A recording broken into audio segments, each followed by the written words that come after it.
सोचिए, जिस चीज के भरोसे आप अपनी पूरी जिंदगी गुजारने का सपना देख रहे हैं, अगर कल सुबह वो अचानक गायब हो जाए तो आप क्या करेंगे? क्या आप उसे ढूंढेंगे या किस्मत को दोष देकर वही दम तोड़ देंगे? आज की वीडियो एक ऐसी जादुई कहानी के बारे में है जिसने दुनिया के बड़े बड़े सीईओज और आम लोगों की सोच को रातों रात बदल दिया। क्या आप तैयार हैं ये जानने के लिए कि आपका पनीर किसने हटाया और वो अब कहाँ छिपा है? चलिए इस भूल भुलैया के राज खोलते हैं। इस किताब की शुरुआत बहुत ही सरल और अपनेपन वाली स्थिति से होती है। कहानी सीधे चूहों और इंसानों पर नहीं जाती, बल्कि इसकी भूमिका शिकागो में होने वाली एक क्लासमेट रियूनियन यानी पुराने स्कूल के दोस्तों के मिलने से शुरू होती है। कल्पना कीजिए कि स्कूल के कई सालों बाद पुराने दोस्त एक जगह जमा हुए हैं और रात के खाने के बाद आपस में बातें कर रहे हैं। ये सभी दोस्त अब अपनी जिंदगी के अलग अलग पड़ाव पर हैं। कोई बहुत सफल बिजनेस चला रहा है तो कोई अपनी नौकरी या निजी रिश्तों में संघर्ष कर रहा है। बातों बातों में वे इस बात पर चर्चा करने लगते हैं कि उनकी जिंदगी कितनी बदल गई है। वे स्वीकार करते हैं कि जब वे स्कूल में थे तब सब कुछ कितना आसान लगता था, लेकिन जैसे जैसे वे बड़े हुए दुनिया और वक्त ने उन्हें हैरान कर दिया। ज्यादातर दोस्त इस बात से सहमत होते हैं कि वे बदलाव से डरते हैं। उन्हें समझ नहीं आता कि जब चीजें अचानक बदल जाती हैं तो वे उस स्थिति को कैसे संभालें।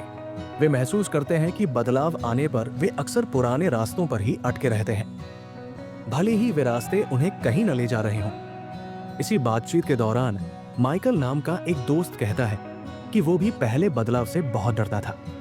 वो बताता है कि जब उसके बिजनेस में बड़ी मुश्किलें आईं तो वो बुरी तरह घबरा गया था और हार मानने वाला था। लेकिन फिर उसने एक छोटी सी कहानी सुनी जिसने उसके सोचने का तरीका पूरी तरह बदल दिया। वो कहानी थी हु मूव्ड माई चीज। माइकल बताता है कि इस कहानी को सुनने के बाद उसे अपनी गलतियां समझ आने लगी और वो उन पर हंसने लगा।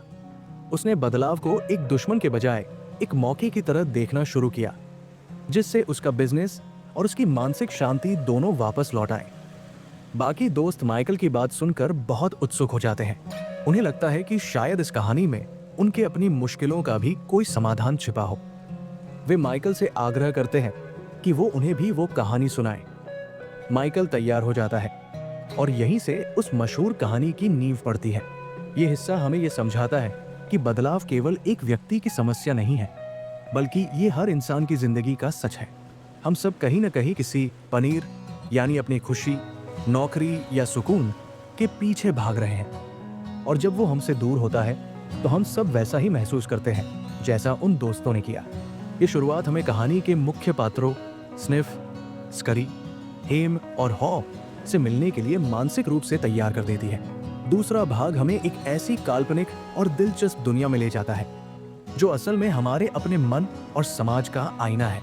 कहानी की शुरुआत होती है एक विशाल और जटिल भूल भुलैया से, जिसमें 4 छोटे किरदार रहते हैं। इनमें से 2 चूहे हैं, स्निफ जो बदलाव को बहुत जल्दी सूंघ लेता है और स्करी जो तुरंत कार्रवाई करने में यकीन रखता है।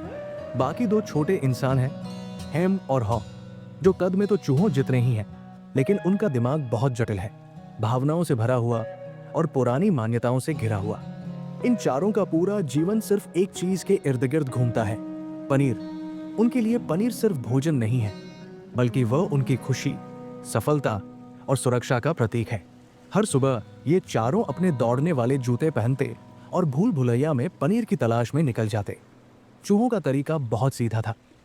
वे हर गली में जाते और जहां पनीर नहीं मिलता वहां से लौटकर दूसरी दिशा में चले जाते। लेकिन हेम और हॉ अपनी याददाश्त और बुद्धि का इस्तेमाल करके रास्ते ढूंढते। काफी मेहनत के बाद एक दिन इन चारों को चीज स्टेशन सी नाम की जगह मिली, जहां पनीर का इतना बड़ा भंडार था कि उन्हें लगा ये जीवन भर खत्म नहीं होगा। चूहों ने अपनी पुरानी आदत नहीं बदली। वे अभी भी रोज सुबह जल्दी उठकर स्टेशन पहुंचते और अपने जूतों को गले में टांग कर रखते ताकि जरूरत पड़ने पर तुरंत भाग सके। वे पनीर खाते जरूर थे, लेकिन उनका ध्यान हमेशा इस बात पर रहता था कि पनीर की क्वालिटी और मात्रा में क्या बदलाव आ रहा है। दूसरी तरफ हेम और हॉ पूरी तरह से बेफिक्र हो गए। उन्हें लगा कि उन्होंने मंजिल पा ली है। उन्होंने अपने दौड़ने वाले जूते कहीं कोने में फेंक दिए, आरामदेह कपड़े पहन लिए और स्टेशन के पास ही अपना घर बसा लिया। वे इतने घमंडी और आलसी हो गए कि उन्होंने मान लिया कि ये पनीर उनका जन्म सिद्ध अधिकार है। उन्होंने स्टेशन की दीवारों पर लिख दिया, पनीर होने से आपको खुशी मिलती है। वे चैन की नींद सोने लगे, ये सोचे बिना कि दुनिया में कुछ भी स्थायी नहीं होता। फिर एक सुबह वो दिन आया जिसने उनकी दुनिया हिला दी। जब वे स्टेशन पहुंचे तो पनीर गायब था। स्निफ और स्करी जब वहां पहुंचे और उन्होंने देखा कि पनीर नहीं है, तो उन्होंने कोई नाटक नहीं किया। उन्होंने न तो चीख पुकार मचाई और न ही किसी को दोष दिया। उन्होंने एक दूसरे की तरफ देखा। स्निफ ने हवा को सूंघा, स्करी ने दौड़ना शुरू किया और वे दोनों तुरंत नए पनीर की तलाश में निकल गए। उनके लिए स्थिति बदल गई थी, इसलिए उन्होंने खुद को भी बदल लिया। लेकिन जब हेम और हॉ वहां पहुंचे तो उनका नजारा बिल्कुल अलग था। हेम गुस्से से लाल पीला हो गया और चिल्लाया, मेरा पनीर किसने हटाया? वो जमीन पर पैर पटकने लगा और सोचने लगा कि उसके साथ बहुत बड़ी साजिश हुई है। हॉ भी सन्न रह गया था। वे दोनों घंटों दिनों तक उसी खाली स्टेशन पर खड़े होकर इंतजार करते रहे कि शायद कल सुबह पनीर फिर से वहां मिल जाएगा। वे अपनी पुरानी सोच के कैदी बन चुके थे। जैसे जैसे दिन बीतते गए, उनकी भूख और कमजोरी बढ़ती गई। हेम लगातार शिकायतें करता रहा और पुरानी बातों को याद करके दुखी होता रहा। लेकिन हॉ के मन में एक बदलाव की लहर उठी। उसने महसूस किया कि यहाँ रुकना मौत को गले लगाने जैसा है। उसे याद आया कि स्निफ और स्करी तो कब के आगे बढ़ चुके होंगे। उसने हेम को साथ चलने के लिए बहुत मनाया। उसे समझाया कि भूल भुलैया डरावनी जरूर है, लेकिन वहां नया और ताजा पनीर जरूर होगा। पर हेम डर के मारे हिलने को तैयार नहीं था। उसे लगता था कि बाहर अंधेरे में कोई खतरा है। हॉ ने अपनी घबराहट और डर पर गहराई से सोचना शुरू किया। उसने खुद से पूछा, अगर मैं डरता नहीं तो मैं इस वक्त क्या कर रहा होता? इस सवाल ने उसे हिम्मत दी। उसने अपने पुराने दौड़ने वाले जूते ढूंढे और उन्हें पहन लिया। बाहर निकलने से पहले उसने स्टेशन की दीवार पर एक संदेश लिखा, ताकि अगर हेम का मन बदले तो उसे रास्ता मिल सके। उसने लिखा, अगर आप नहीं बदलते तो आप नष्ट हो सकते हैं। जब हॉ फिर से भूल भुलैया की गलियों में घुसा तो उसे शुरू में बहुत डर लगा, लेकिन फिर उसे एक अजीब सी खुशी महसूस हुई। उसे एहसास हुआ कि डर का सामना करना उस डर में घुटने से कहीं बेहतर है। रास्ते में हॉ को कुछ छोटे टुकड़े पनीर के मिले, जो थोड़े पुराने थे, लेकिन उनका स्वाद लाजवाब था। उसने महसूस किया कि पनीर अचानक गायब नहीं हुआ था, बल्कि वो धीरे धीरे खत्म हो रहा था। बस उसने ही अपनी आंखें बंद कर रखी थी। उसने दीवार पर अपनी अगली सीख लिखी, पुराने पनीर को जल्दी छोड़ देने से नया पनीर ढूंढने में मदद मिलती है। वो अब पहले से ज्यादा सचेत था।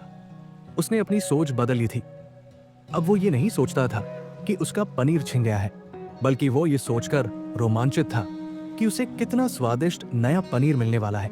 अंततः एक लंबी और चुनौतीपूर्ण यात्रा के बाद हॉ चीज स्टेशन एन पहुंचा। वहां का नजारा देखकर उसकी आंखें फटी की फटी रह गई। वहां पनीर के इतने पहाड़ थे जितने उसने कभी नहीं देखे थे। वहां स्निफ और स्करी पहले से ही मौजूद थे, जो काफी मोटे और स्वस्थ लग रहे थे। हॉ ने पेट भरकर नया पनीर खाया और अपनी पुरानी गलतियों पर खूब हंसा। उसने महसूस किया कि असली पनीर तो उसे मिल गया है, लेकिन उससे भी बड़ी जीत उसके मन की हुई है। उसने अब तय किया था कि वो कभी भी दोबारा लापरवाह नहीं होगा। उसने अपने जूते फिर से गले में टांग लिए ताकि वो किसी भी नए बदलाव के लिए हमेशा तैयार रहे। वो समझ चुका था कि पनीर के साथ चलते रहना ही जीवन का असली नाम है। तीसरा और अंतिम भाग, जिसे अ डिस्कशन, एक चर्चा कहा जाता है, कहानी का वो हिस्सा है जहां सिद्धांत और वास्तविकता का मिलन होता है। जैसे ही माइकल ने अपनी कहानी समाप्त की, होटल के उस कमरे में एक गहरी खामोशी छा गई। हर कोई उस कहानी के पात्रों में खुद को ढूंढ रहा था। कुछ लोग मुस्कुरा रहे थे तो कुछ गहरी सोच में डूबे थे। ये सन्नाटा तब टूटा जब दोस्तों ने एक दूसरे से पूछना शुरू किया कि वे इस कहानी में खुद को कहाँ देखते हैं। क्या वे स्निफ थे जो बदलाव को पहले ही भांप लेते हैं? स्करी थे जो तुरंत कदम उठाते हैं? हॉ थे जो देर से ही सही पर खुद को बदलते हैं? या फिर वे अभी भी हेम की तरह पुराने स्टेशन पर बैठकर पनीर वापस आने का इंतजार कर रहे हैं? चर्चा की शुरुआत नाथन नाम के एक दोस्त ने की, जो एक बड़े परिवार से आता था। उसने बहुत ईमानदारी से स्वीकार किया कि वो खुद को हेम के रूप में देख रहा है। उसने बताया कि उसकी कंपनी में जब बड़ी तकनीकें आई और काम करने का तरीका बदला तो उसने उसका जमकर विरोध किया। उसे लगा कि पुराना तरीका ही सबसे अच्छा है और वो बदलाव के खिलाफ लड़ता रहा। लेकिन कहानी सुनने के बाद उसे एहसास हुआ कि पनीर स्टेशन से हट चुका है और वो सिर्फ दीवार से सिर टकरा रहा था। उसने हंसते हुए कहा कि उसे अब अपने दौड़ने वाले जूते ढूंढने होंगे और भूल भुलैया में फिर से उतरना होगा। तभी लॉरा नाम की एक महिला ने अपना अनुभव साझा किया। वो एक सफल मैनेजर थी, लेकिन उसे हमेशा डर रहता था कि उसकी टीम उसे पसंद नहीं करती। उसने महसूस किया कि वो हॉक की तरह थी, शुरुआत में बदलाव से डरी हुई लेकिन धीरे धीरे सीखने वाली। उसने कहा कि इस कहानी ने उसे सिखाया कि डर से भागने के बजाय उसे खुद से ये पूछना चाहिए, अगर मैं डरती नहीं तो मैं इस वक्त क्या कर रही होती। इस एक सवाल ने उसे अपने डर को एक नई रोशनी में देखने में मदद की। उसने तय किया कि वो अब अपनी टीम के साथ बदलाव के बारे में खुलकर बात करेगी और ये नहीं डरेगी कि लोग क्या सोचेंगे।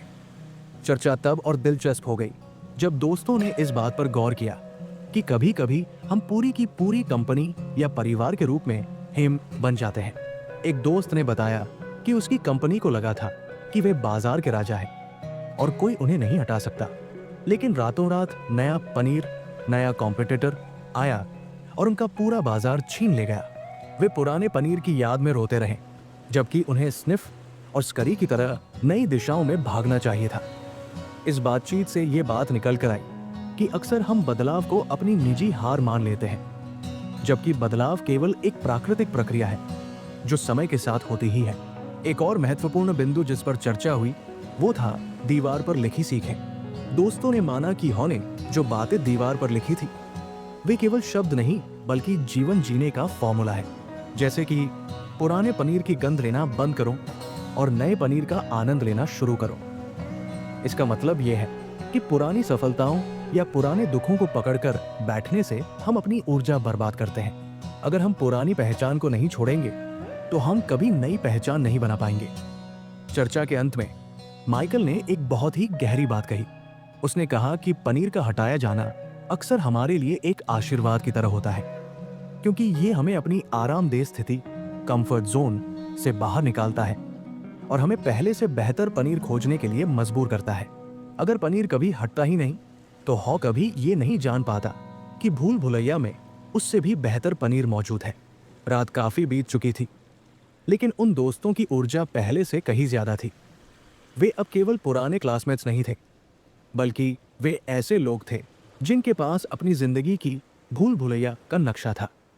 उन्होंने एक दूसरे से वादा किया कि वे अब बदलाव से नहीं डरेंगे, बल्कि जैसे ही उन्हें पनीर के कम होने की गंध आएगी वे मुस्कुराएंगे और अपने जूते पहन लेंगे।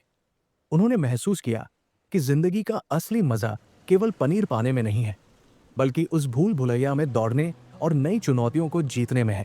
ये भाग हमें सिखाता है कि कहानी सुनना केवल पहला कदम है, लेकिन उस पर अमल करना ही असली जीत है। जब वे दोस्त उस कमरे से बाहर निकले तो वे जानते थे कि बाहर की दुनिया भले ही बदल रही हो, लेकिन अब उनके पास उस बदलाव के साथ नाचने का हुनर है। वे तैयार थे नया पनीर खोजने के लिए और अपनी जिंदगी की दीवार पर खुद की नई सीखें लिखने के लिए। तो याद रखिए, बदलाव से डरना छोड़िए और पनीर के साथ चलना सीखिए। अगर आपको इस कहानी से जरा भी हिम्मत मिली हो तो वीडियो को लाइक करें और कमेंट में बताएं कि क्या आप हेम है या हॉ। ऐसी ही लाइफ चेंजिंग बुक समरीज के लिए चैनल को सब्सक्राइब जरूर करें। मिलते हैं अगली वीडियो में।